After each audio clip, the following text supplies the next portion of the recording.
Hello everyone, and welcome to the Back Garden Yard channel. Today's video, we are moving these sweet potato slips out of the greenhouse. That's right, we're going to put them into the garden, but we're not finally planting them. We're going to grow out more slips. So I've actually got all these slips from just one slip this year that I overwintered from last year's sweet potato crop. So these are purple sweet potatoes. I know it because that's what I grew last year. So let's go over here and I'm going to show you how I'm going to turn these into dozens of sweet potato slips by the middle of May when I'm going to plant them for the final time. So let's go. And this is the other tray of sweet potato slips that I had started from that one slip also. I already divided them in part 2 of this series. I divided them into 2 different trays, and you can see how they have grown now. And now it's time to move them into the garden and let them expand some more. You can see that it has grown out very, very nicely.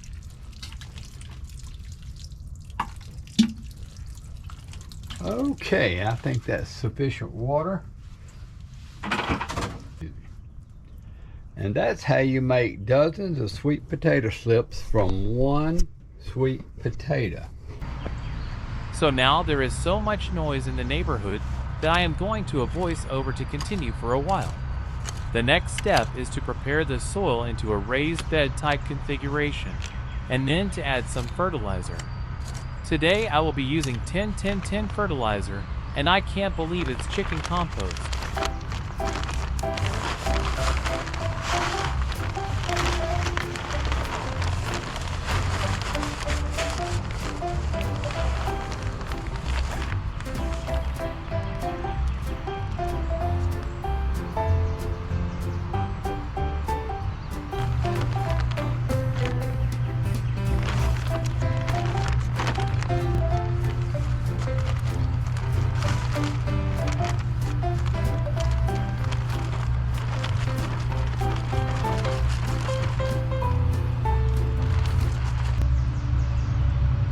Next, I will carefully work the fertilizer into the top couple of inches of the soil. Now it's time to plant the sweet potato slips. Look closely as I flip the matted mass of roots over, and see how nicely they have grown into a very nice clump of roots as I take them out of the tray.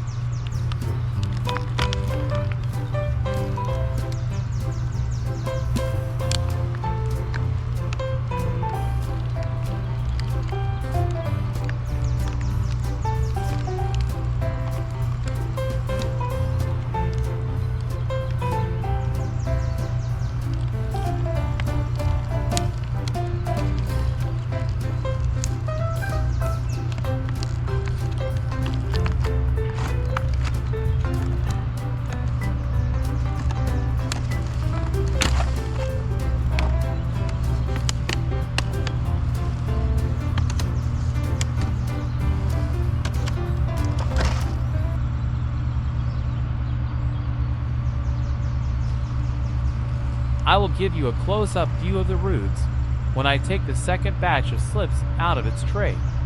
Now we want to carefully separate each slip that is turned into a vine, and point them in separate directions, and cover with soil in order to hold them down and make contact with the soil so they will sprout roots.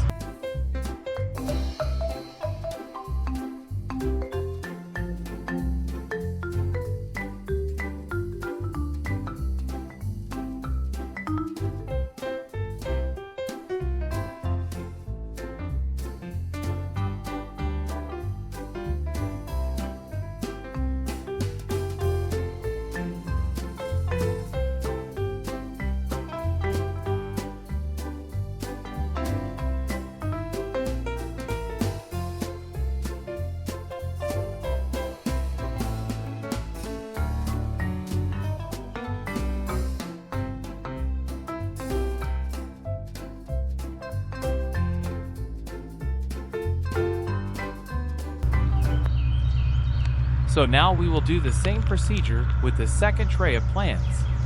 I will show you a close-up of the root mass as I empty this tray. Of course, that is what sweet potatoes are all about anyway, roots. Now if I was ready to do the final planting of these slips, I will rip the roots apart into many separate slips. But since I am wanting to continue to grow the slips out, I will plant the entire mass together to minimize shock to the plants.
And now we want to give the plants a soaking watering to set the soil around the roots.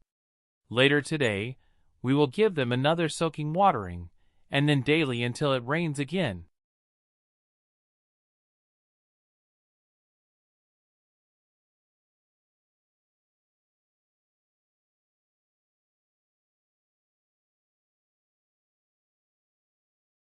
So this is what the final hoeing in of these sweet potatoes looks like. Now what I'm going to do is let them grow until about the middle of May, and all of these different spots where they're making contact with the ground, they're going to root and make slips, and that's exactly what I want them to do now, is try to find the ground and put out roots, so the slips will be very, very easy to plant and will make sweet potatoes much faster than if I just put the bare roots in there. So that's what we're doing. And if you enjoy content like this, please like and subscribe to the channel, because we're following these sweet potatoes this year, and this is not the final place I'm going to plant the sweet potatoes. I'm going to plant them in a new place this year to try to protect them from the ground moles and voles that ate about half of my crop last year. So this will be a very interesting finish to this video, and thank you for watching.